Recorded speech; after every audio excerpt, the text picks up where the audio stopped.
Did the director of the Federal Bureau of Investigation intentionally suppress explosive, previously vetted files concerning the Jeffrey Epstein investigation a mere 48 hours after engaging in a clandestine, late-night telephone conversation with the personal legal defense team of President Donald Trump? This is not a theoretical exercise, nor is it a speculative conspiracy theory spun for the sake of political entertainment. It is a terrifyingly real question anchored to a rigidly documented timeline. I urge you to pay close attention to the meticulous sequence of events laid out by Senator John Kennedy during a monumental congressional hearing, because what he unveiled before the American public was a sequence of indisputable facts that Director Kash Patel found utterly impossible to justify, rationalize, or explain away. The stage for this historic confrontation was set within the solemn, wood-paneled walls of the Senate Judiciary Committee hearing room on the afternoon of the 13th of February 2026. For the initial hour and a half, the proceedings adhered to the painfully predictable, overwhelmingly tedious rhythms of standard bureaucratic oversight. Lawmakers from the Republican side of the aisle utilized their allotted time to inquire about mundane logistical issues, probing the FBI's regional field office staffing levels and budgetary allocations. Conversely, Democratic members of the committee pressed the Bureau for status updates on various investigations related to the events of January 6th. Throughout this grueling 90-minute preamble, FBI Director Kash Patel performed flawlessly in his role as a seasoned bureaucrat. He delivered highly polished, meticulously calibrated, and thoroughly unrevealing answers that successfully committed his vast agency to absolutely nothing of substance. Patel radiated an aura of unshakable confidence. Attired in a sharp, immaculately tailored Navy suit, adorned with a patriotic American flag lapel pin, he sat securely at the witness table. He was structurally insulated, flanked on either side by two top-tier senior FBI aides, while three high-powered legal advisors sat rigidly in the row directly behind him. Patel was a veteran of the Washington crucible. He had previously survived intensely hostile interviews with adversarial media outlets, navigated the treacherous waters of highly contentious Senate confirmation hearings, and endured well over 100 similar congressional oversight sessions since assuming the directorship of the nation's premier law enforcement agency. He possessed an acute understanding of how to project an image of total composure under intense pressure. He was a master of the bureaucratic pivot, knowing exactly how to deflect challenging inquiries by enthusiastically expressing a broad, philosophical support for the abstract concept of governmental transparency, while simultaneously explaining why specific,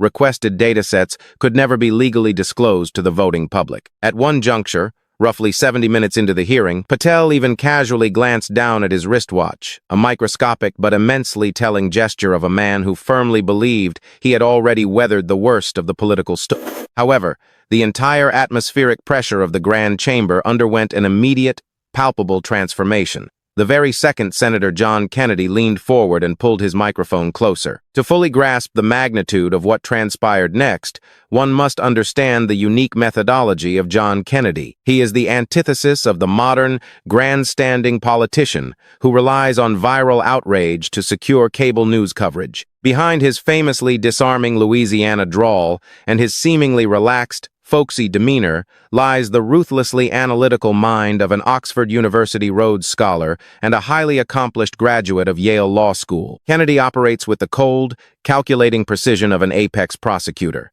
He does not engage in theatrical shouting matches. He does not routinely interrupt hostile witnesses. Instead, he exercises extreme patience. He watches. He listens. He deliberately allows a witness to settle into a false sense of security, lulling them into complacency before methodically dismantling their entire defensive perimeter with a single, thoroughly researched, heavily documented trap. On that particular Thursday, Kennedy arrived at the committee hearing armed with nothing more than a simple blue folder and a printed communications log that Kash Patel would soon find entirely indefensible. "Director Patel," Kennedy began, his voice projecting a calm, conversational tone, "I want to talk to you about Jeffrey Epstein." The shift in the room's energy was instantaneous. It was not characterized by dramatic gasps or sudden commotion from the assembled press corps, but rather by a heavy, suffocating silence. The name Jeffrey Epstein is not a matter of routine budget allocations or procedural trivia. It stands as the ultimate, horrifying symbol of shielded elites, indefinitely sealed investigative files, and a sprawling international criminal enterprise that somehow evaded true, comprehensive accountability. It represents a gaping wound in the public's trust of the American justice system. Kennedy bypassed all procedural pleasantries and struck directly at the core data. He demanded to know the exact mathematical volume of documents related to the Epstein investigation currently held within the FBI's vast vaults. Patel immediately retreated behind a predictable wall of bureaucratic deflection. He argued that the multi-year investigation possessed a colossal footprint, spanning numerous field offices, involving countless witnesses, and generating a massive stream of evidentiary data, making a precise quantification nearly impossible without a comprehensive audit of their internal mainframes. Kennedy swiftly and mercilessly severed this lifeline. "I did not ask for an essay, Director. I asked for a number." When Patel nervously glanced over his left shoulder toward his lead counsel, who offered an expressionless void, in return he was forced to admit that he could not provide an accurate figure on the spot. Kennedy then seized absolute control of the narrative, highlighting the profound absurdity that the director of the FBI could not even roughly estimate the volume of the most controversial investigative file of the century. Setting the initial snare, Kennedy provided the missing mathematical context himself. He cited a formal Freedom of Information Act, FOIA, request that had been officially filed 6 months prior, which definitively established that the FBI was aggressively withholding a staggering cache of approximately 2,300 unique documents directly related to the Epstein network. Following an agonizing 5 seconds of total silence, an eternity in the realm of sworn congressional testimony, Patel begrudgingly conceded that Kennedy's figure fell within the general range of the materials currently undergoing internal review. With the total volume established, Kennedy tightened the logical noose. He demanded to know exactly how many of those 2,300 documents had actually been released to the public. Patel attempted to stall by reciting a litany of standard agency protocols regarding redaction procedures, privacy protections, and the complex legal balancing act between transparency and ongoing investigative equities. Kennedy refused to indulge the filibuster, interrupting the director to demand the raw data point. Visibly shifting in his large leather chair, Patel was forced to confess the dismal reality. A mere 90 documents had been released, and even those were heavily redacted. Kennedy allowed the devastating mathematics to hang heavily in the silent chamber. 90 documents out of a total collection of 2,300. That equates to roughly 4% of the entire investigative file. With a chillingly level voice, Kennedy posed the ultimate question: what exactly was hiding in the remaining 96% that the American electorate was strictly forbidden from seeing? When Patel attempted to resurrect the tired standard justifications of safeguarding sensitive intelligence, protecting national security, and maintaining the privacy interests of uncharged individuals, Kennedy systematically obliterated every single defensive pillar. He clinically reminded the director that Jeffrey Epstein was deceased. He noted that Ghislaine Maxwell was already serving a multi-decade sentence in federal prison. He pointed out that the primary law enforcement investigation had officially concluded years ago. He demanded to know whose exact interests these ancillary matters were truly protecting. It was at this precise moment that Kennedy opened his blue folder and produced the first piece of devastating documentary evidence. He held aloft an internal FBI memorandum, distinctly dated February 8th, exactly 2 months after Patel had assumed the mantle of director. Reading the stark bureaucratic language directly into the permanent congressional record, Kennedy revealed a shocking internal directive. Materials previously cleared for potential FOIA release have been redesignated as law enforcement sensitive and removed from the release queue. Kennedy locked his gaze onto the witness, a stare possessing the unyielding weight of an impending verdict. He leaned closer to his microphone, his voice dropping as he meticulously clarified the exact, unassailable scope of the bureaucratic maneuver that had just been exposed. Exactly 47 individual documents had been completely, painstakingly processed. Kennedy painted a vivid picture of the grueling administrative journey these specific files had already endured. They had survived the unforgiving scrutiny of seasoned career FBI special agents who dedicated their lives to law enforcement. They had been rigorously vetted by specialized classification experts, whose mandate was to safeguard delicate secrets. Furthermore, they had been legally cleared, without reservation, by Department of Justice attorneys. After this exhaustive gauntlet of institutional review, these files were deemed entirely safe, meticulously redacted of protected information, and declared legally appropriate for immediate public consumption. Yet, In a jarring twist, immediately after Kash Patel took command of the Bureau, these exact 47 documents were suddenly, inexplicably, and aggressively ripped away from the public release queue. Without substantive justification, they were shoved back into the impenetrable shadows. Why? Kennedy asked.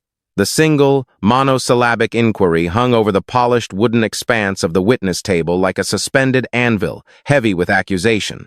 The silence that followed was thick. Patel, recognizing the perilous optics, desperately attempted to frame this sudden suppression of evidence as a completely benign, routine administrative procedure. He cleared his throat, adjusting his posture to project authority, and began utilizing a dense shield of hollow bureaucratic jargon. He spoke rapidly of evolving internal methodologies, referencing comprehensively updated risk assessments purportedly executed by his front office. But Kennedy, a seasoned political veteran and trained legal mind, was entirely immune to the hypnotic cadence of Washington doublespeak. He saw straight through the obfuscation. Kennedy pivoted sharply, cutting through Patel's filibuster with surgical precision. He abandoned internal procedures and went directly for external variables, asking point-blank if anyone external to the FBI had applied pressure to forcefully reclassify those specific files. When Patel offered a slick, non-committal dodge about standard interagency coordination, Kennedy aggressively escalated the inquiry. He systematically narrowed the perimeter, asking if the White House had intervened. Patel deflected again. Finally, Kennedy struck the exposed nerve center of the entire issue. Did anyone from Donald Trump's legal team contact you about those files? At the invocation of that specific name, Patel's facial features visibly tightened. To the untrained eye, it might have been imperceptible, but to those scrutinizing his every move, it was glaring. A microscopic, instantaneous recalibration of his legal and political exposure occurred in real time beneath the harsh committee lighting. He delivered a painstakingly constructed, heavily lawyered non-answer. He claimed, with practiced solemnity, that his ultimate classification decisions were predicated solely upon urgent national security interests and vital law enforcement imperatives, completely free from any external political coercion. It was a broad, philosophical declaration of professional integrity, but crucially, as Kennedy recognized, it was neither a confirmation nor a factual, on-the-record denial that such a highly compromising communication had actually occurred. It was at this precise juncture that Kennedy executed a maneuver rarely seen in the rigid, deeply traditional formality of a Senate Judiciary hearing. He physically altered the dynamic of the room by standing up from his large leather chair. Towering over his desk, projecting an imposing figure of unyielding oversight, he brandished a single printed sheet of paper in his right hand. He held it up high, ensuring the high-definition television cameras captured its physical existence. It was an official, subpoenaed telephone log, distinctly dated February 23rd at exactly 10:47 p.m. Still standing, Kennedy stated for the permanent congressional record that this irrefutable document logged a call placed directly from Director Patel's own personal cellular device to Kasowitz Benson Torres, a highly prominent, deeply connected New York law firm. When Kennedy calmly asked if the director knew the identity of that firm's most famous, high-profile client, Patel's voice grew remarkably tight. He attempted to feign professional ignorance, falling back on the excuse of a dizzying schedule. He claimed he spoke to a vast multitude of attorneys across the country and would need to consult his personal records to accurately recall the specific context of that singular, late-night call. Kennedy violently shattered that flimsy deflection, stating unequivocally for the entire world to hear that the firm actively represented Donald Trump and that the official log proved Patel had engaged in a direct, unmonitored conversation with someone at that defense firm for exactly 17 minutes. Having dropped the evidentiary bombshell, Kennedy slowly retook his seat, deliberately placing the devastating phone log flat onto the polished wood before him. He leaned forward, steepling his fingers, and laid out the chronological sequence with terrifying, undeniable clarity. 3 weeks into Patel's tenure as the new FBI director, exactly 2 days before the 47 previously cleared, Epstein documents were abruptly, inexplicably reclassified and hidden away from the American public. A 17-minute late-night back-channel phone call with the former president's personal legal defense team, the timeline was mathematically perfect. Leaning aggressively toward his microphone, his eyes never leaving Patel, Kennedy asked the ultimate, inescapable question. Did anyone connected to Donald Trump ask you to bury the Epstein files? The ensuing silence that descended upon the vast, ornate Senate chamber was not merely an absence of sound, it was an absolute, suffocating, and paralyzing entity all its own.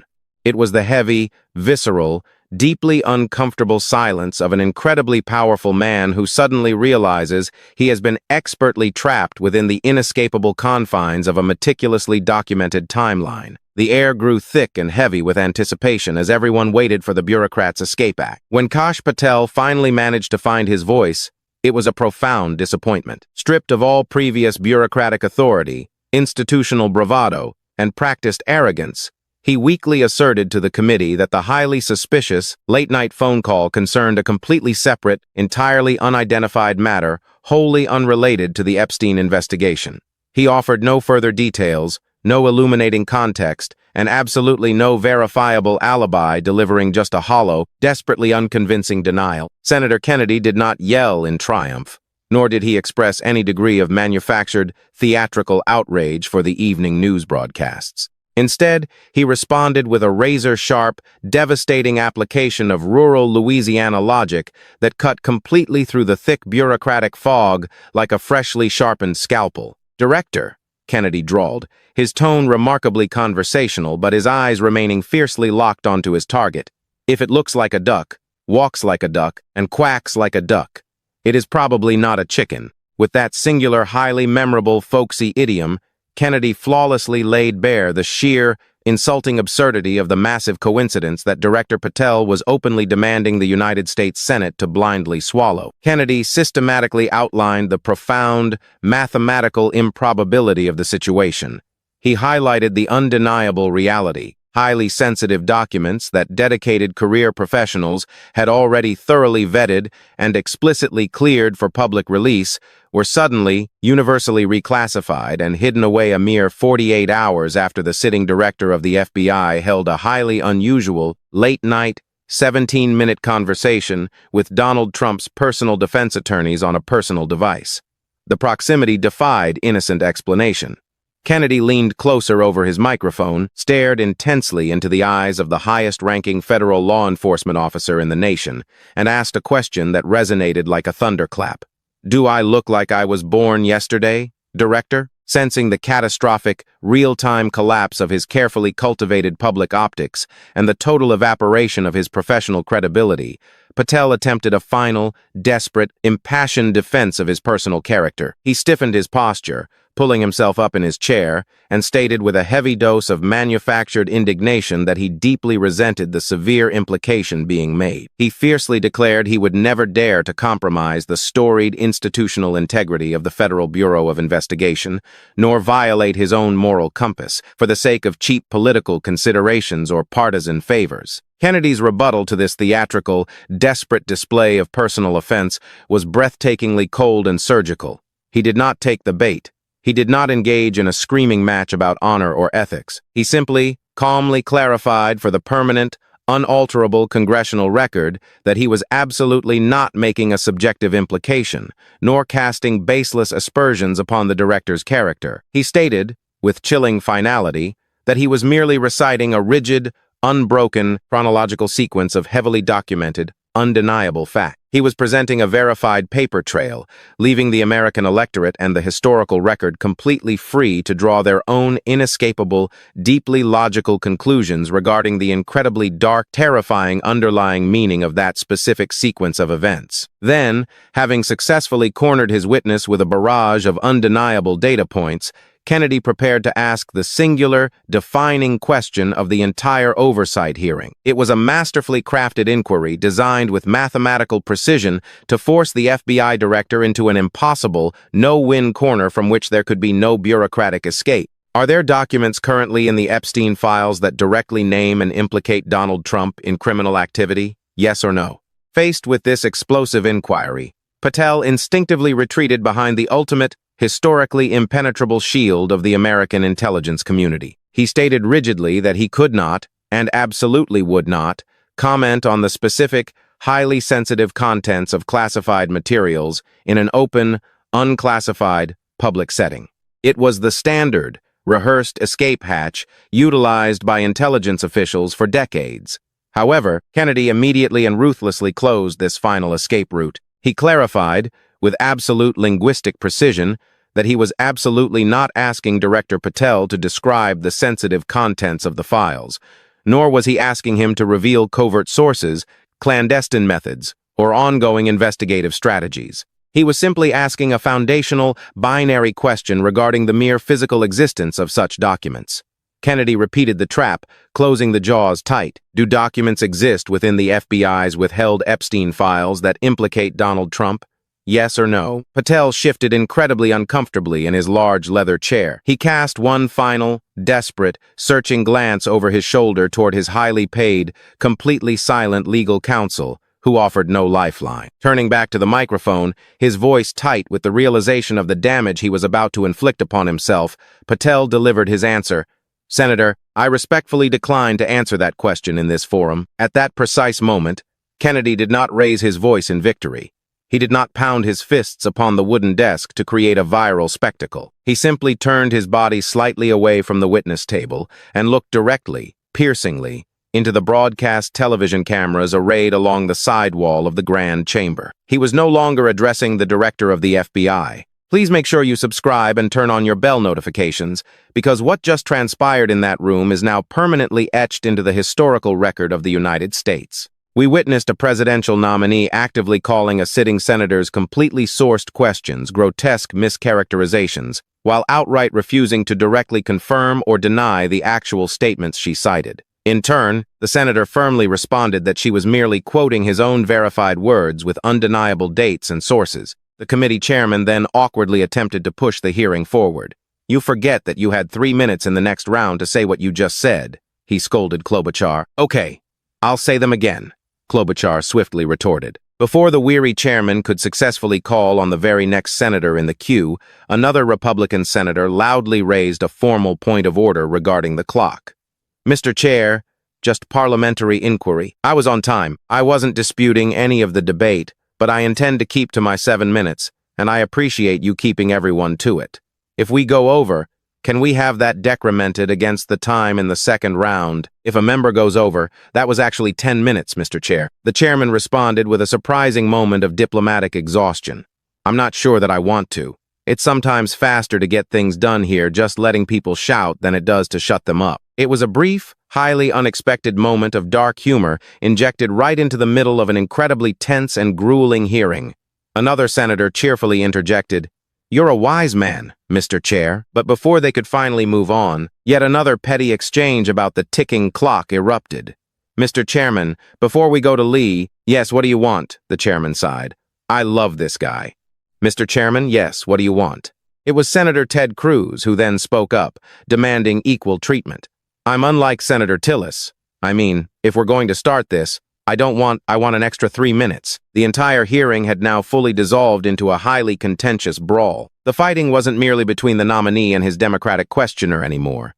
It was an open dispute among the senators themselves regarding committee process and strict time allocation. "Well now, my friend, Senator Klobuchar went 3 minutes over, so here's what you're saying," the chairman reasoned aloud. The chairman wasn't a very good chairman for not shutting her up, but I've gone through this before and I think I know how to handle it. "I think you're a star-spangled awesome chairman," Cruz fired back sarcastically.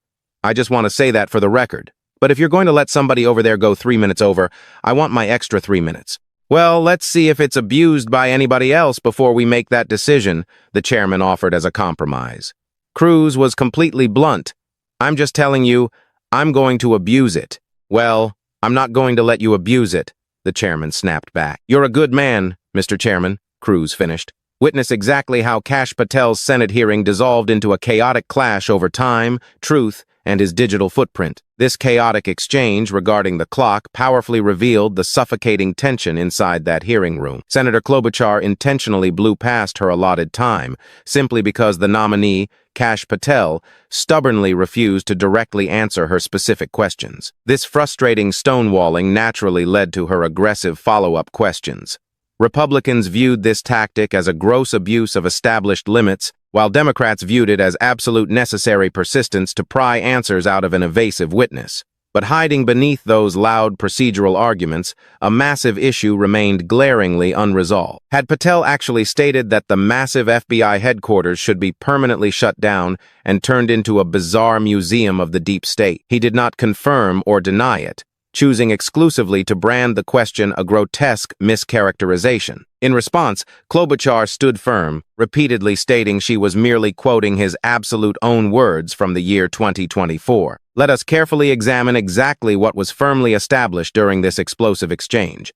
Senator Klobuchar successfully cited multiple, extremely controversial statements directly attributed to Patel. These included claims that the FBI headquarters should become a museum, that elections were rigged, that January 6th police officers were liars and cowards in uniform, that questionable COVID detox supplements worked, that he would aggressively come after media figures, that Justice Department officials could face severe RICO prosecutions, and that Bill Barr belonged on a deep state enemies list. Crucially, Klobuchar provided exact dates and precise sources for every alarming citation. Patel's response rigidly followed a highly evasive pattern. He constantly claimed he did not have the statements in front of him. Rather than answering directly, he strategically pivoted to praising FBI employees, fiercely defending his record, calling the accusations unfair, and repeatedly wielding his 300,000 law enforcement endorsements as an impenetrable shield. Conversely, what was definitively not established?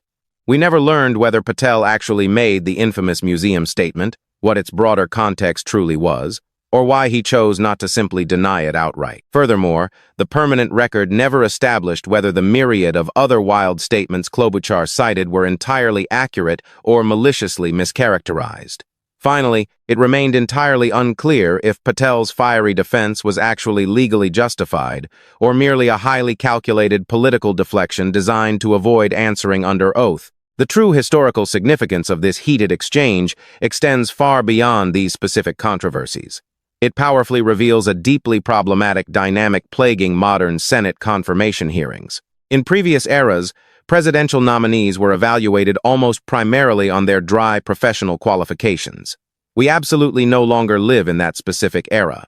Today, modern nominees drag behind them highly documented records of extreme statements made on endless podcasts and unfiltered social media platforms. These provocative statements, heavily designed to appeal to radicalized audiences during intense political controversy, undeniably sound vastly different when read back verbatim under the harsh lights of a quiet, serious Senate hearing room. Kash Patel's primary defense strategy was incredibly predictable yet deeply frustrating.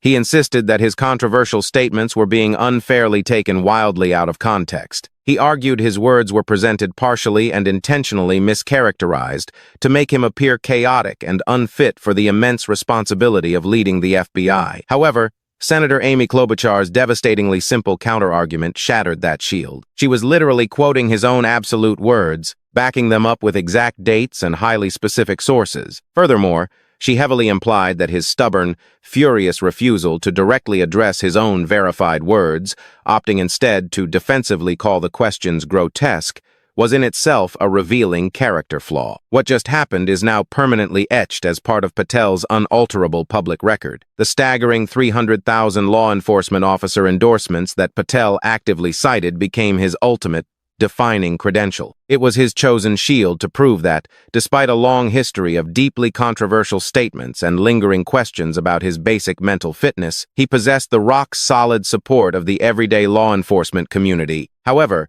Senator Klobuchar's relentless questioning raised an entirely different, perhaps far more vital issue. The core question was not whether everyday officers currently support him. The core question was whether his deeply documented past statements, declaring the FBI thoroughly corrupt, demanding the headquarters be turned into a mocking museum, and threatening media figures, fundamentally suggest that he actually views the very institution he seeks to lead with intense suspicion and partisan hostility. These concepts are not mutually exclusive. Someone can easily be heavily endorsed while simultaneously holding deep-seated personal views that raise screaming red flags about how they would choose to lead the FBI from the top down. The ultimate question these high-stakes confirmation hearings must answer is whether a nominee possesses the actual character and mental fitness required for the highly specific, incredibly powerful position. True fitness for leading the FBI requires demonstrating an ironclad commitment to absolute independence, raw facts over partisan politics, and total institutional integrity over blind political loyalty. Patel's overarching approach throughout Klobuchar's intense questioning was rigidly consistent. He deflected quickly to his resume, loudly cited his massive law enforcement support, aggressively characterized the core questions as highly misleading, and completely avoided giving direct, simple yes or no answers about controversial past statements. Politically speaking, that evasive approach prevents the nominee from being pinned down to confirming highly damaging statements. It allows the savvy nominee to reframe the conversation securely around positive qualifications and acts as a powerful signal to loyal supporters that he will fiercely fight back against the establishment. But make no mistake, that combative approach carries incredibly heavy costs.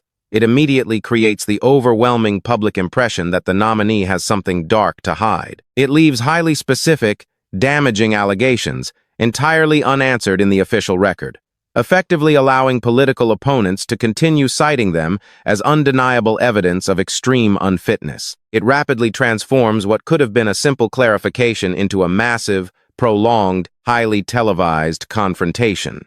On the other side of the dais, Senator Klobuchar's methodical approach was equally calculated. By meticulously citing specific dates, explicitly naming sources, and reading verbatim quotes, she made it impossible for Patel to dismiss her sharp questions as completely unfounded. By relentlessly asking direct questions, she actively tried to force immediate answers.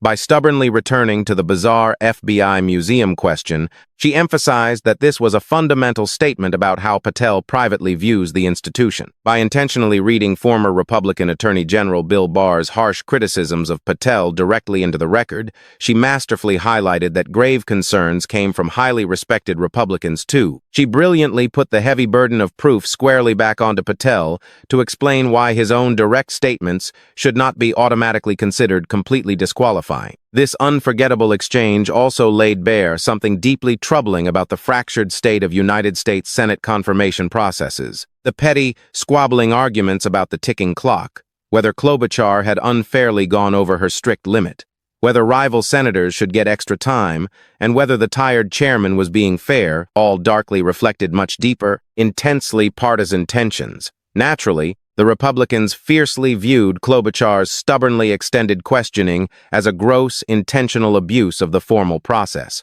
They saw it as a desperate attempt to grandstand for cameras and unfairly attack the nominee beyond what rules legally allowed. Conversely, the Democrats viewed it as an undeniable necessary persistence to pry out vital answers that the highly evasive nominee was deliberately avoiding. They strongly argued that if a nominee arrogantly refuses to answer simple, direct questions under oath, the sitting senators absolutely need additional time to aggressively press the issue until the truth finally emerges and the American public receives the transparency they so rightfully deserve. Frankly, both political perspectives possess a degree of merit, and both brutally reveal exactly how modern confirmation hearings have tragically become far less about genuinely evaluating a candidate's actual qualifications and far more about engaging in cheap political theater.